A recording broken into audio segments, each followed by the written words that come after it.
Gwen Stefani, music icon. I can't believe we have a chance to talk with her, and we're talking about your new single. And I think this is funny because I love in all, like, there's you guys, Gwen, I'm sure, and then there's all the press stuff that tells us that the two of you have teamed up again for another song, and it's also very business-like. You guys have been teamed up for a while personally, but then you got the business side of it. Purple Irises, which by the way is number 20 on the charts right now. We're playing it on Sunny 95. Yeah, great. The whole melding of the personal and the professional and the business. Is that a little weird to you? Ever consider music business? I literally, this, like, to be, for me at this point in my life, being a mom, a wife, and having a family, I mean, I have an 18, a 16, and a 10-year-old boys. And I prayed my whole life to be a mom. So that is obviously what I do. And, you know, to be an artist, to be a songwriter, to do what I've done my entire life, the only thing that gave me any kind of purpose in this world before I had children, you know, that takes a lot of selfish time. Like, you have to, this whole record that I've been writing has been like finding these like stolen moments to, like, you know, get to the studio and try to write a song in 2.5, 3 hours. You know what I'm saying? It's nearly impossible to do. And so to be able to come across a song like Purple Irises that really lands me, like literally lands me to, like, musically represents who I am today. And it's not like, I think for a long time when I was writing from 2020 to now, which I have written tons of songs that I haven't shared, I was chasing me before, like, okay, like, I'm gonna, you know, I'm never gonna be able to repeat a Hollaback Girl or, you know, any of the stuff that I've been before, because I already lived that life. Now it's like, how do I be me now and really, like, feel like it is like an extension of who I am, and truly, purely. So I don't look at this as a business thing at all. You know, like, this is just literally, like, honestly, songwriting for me is truly a spiritual connection with God, because I have zero, like, responsibility for the song. Like, it is literally channeled to me, and I'm just sharing it. And that's truly, really what I believe. It's a miracle. So That's great. And Purple Irises, I mean, there's when I see the two of you singing it together, there seems to be like a lot of personal stuff in that song. So I'm curious as to, are there purple irises involved in your relationship to have given birth to this song? yes, I mean, I wish we had more time to go into it, but, like, when I wrote the song for Blake, to write to him. He was never going to be on the song. It wasn't a duet. It was just, I wrote this song about what I was feeling in that moment, which is, to sum it up, it's like, you know, the idea that, like, you plant these seeds of love, you watch them grow and evolve, but they're, you know, we're not living in a perfect world, and nothing's permanent. Everything is going to fade. Everything's going to change. And the older you get, the more you realize that's the truth. Yeah. I think that, like, even when you have this pure love that was a gift, again, from God, to have a relationship like we have, it's ever changing and evolving. And so where the Purple Iris part comes in is in 2020, when we were all quarantined here in Oklahoma. I'm in Oklahoma right now at the ranch, and the kids were all here, and we go on these little recce's and try to discover land that we've never seen. And we came across this homestead, like a broken old house. I mean, smaller than the room I'm in. And there was all these wild purple irises blooming everywhere. And we were just like, wow, somebody planted these like 150 years ago, and now they're here. And we pulled them all out, and we transplanted them where we were living at the time at the lodge. And then years later, they're blooming and they were making babies. And then I was so into them because I'm such a flower maniac. And it's the place where me and Blake came together, because he would always, like, plant, like, food plots for the animals. And he's literally on a tractor right now. And that's why he's not doing this with it. And, you know, that's what, oh, look, he just. Whoever lucky person is getting to talk to Gwen. Yeah. Blake. Wow. Oh Wow. my God. The twofer. You probably can't hear him.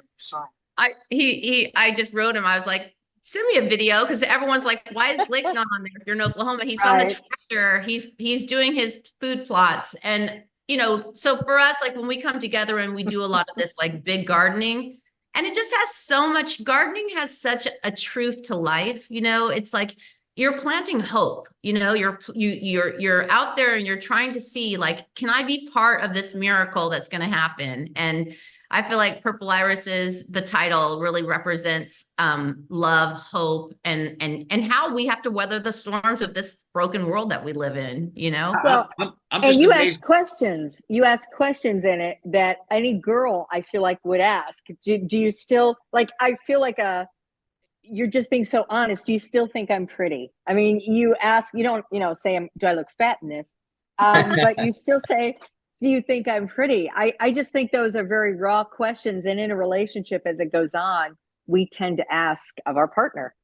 I definitely wonder, because I don't see that sometimes. I'm looking in the mirror just going, what is happening? And, it's just, No way. It's like I had a lyric in a song time ago. I think it was What You Waiting For? And it was like, born to blossom, bloom to perish. I mean, that's truly what life is. And especially for girls, it's like you just keep waiting and waiting and waiting to be that, like, that thing that we're supposed to be, which is this pretty sexy, like attractive, like, being, right? And then you get there and then it starts to go away and you're like, what?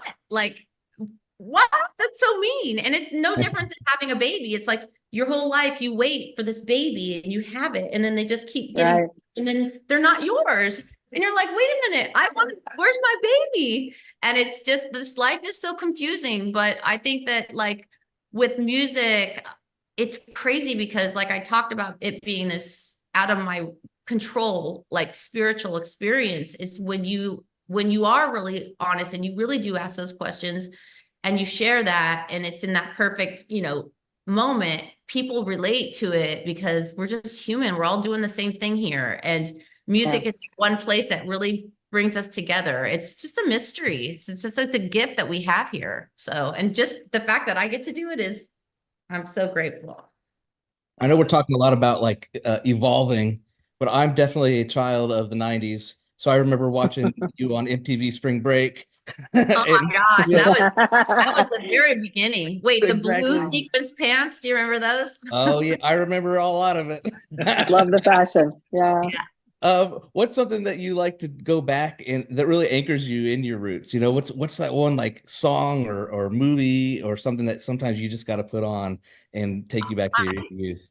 I think a lot of people don't really know this about me because I grew up listening to, I grew up in the back of the station wagon, going to church every Sunday with my parents, listening to, like 70s love songs. I think we call it soft rock, like yacht rock now. Right. Yeah. Right. Yeah. And that's like, what defines what I love and makes me feel like nostalgic. And, like, I go back to those playlists all the time. And I feel like when I wrote this song, the one thing I wanted to make sure it had was the essence of that. And you can't really get that by, like, new producers and new, like, the way records are basically made on these computers. You go in for a session, you're writing and you come out with the record. Like, but I went back with Blake and we went to Oklahoma, we went to Nashville together and worked with Scott Hendricks, who is, Blake's producer that's done a lot of his records.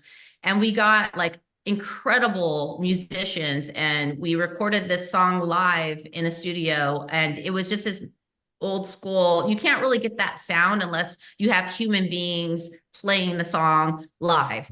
And there was no overdubs. I mean, it's literally just, obviously we sang the song after that, but the musicians, the track has that essence of what I loved growing up and that feeling. And so I think that's that organic human touch to the album. And then maybe just, the truth of the story is what makes me love it so much. And me and Blake love it so much. And we were just so excited to share it because We literally got the mix. We mixed the record on our computer because we knew that people were going to just listen to it like that. And we were on a Zoom and we mixed it and we were listening from the speakers from the computer. And then when we got the mix, we went into the car and we were like, all right, we got to go drive with this shit right here. And we got in the car, we were drunk, and we were like, we listened to that song together in the car. Like I had a glass of wine. We listened probably 100 times. It was so amazing. I've done that a million times by myself, but I've never done it with somebody else. And it was just truly an incredible thing. And that it's so fun to share it with everybody. We love it. We're thrilled to be playing it on Sunny 95. So thank you. Thank you Thanks so much for playing it. My gosh, what a dream. Honestly. Thank you guys for listening to my music all these years. You. Thank you for all of it. And we love you two together so much. Thank you for sharing a piece of that. All right. Thank you, Gwen. Thank you. Love you. Bye-bye.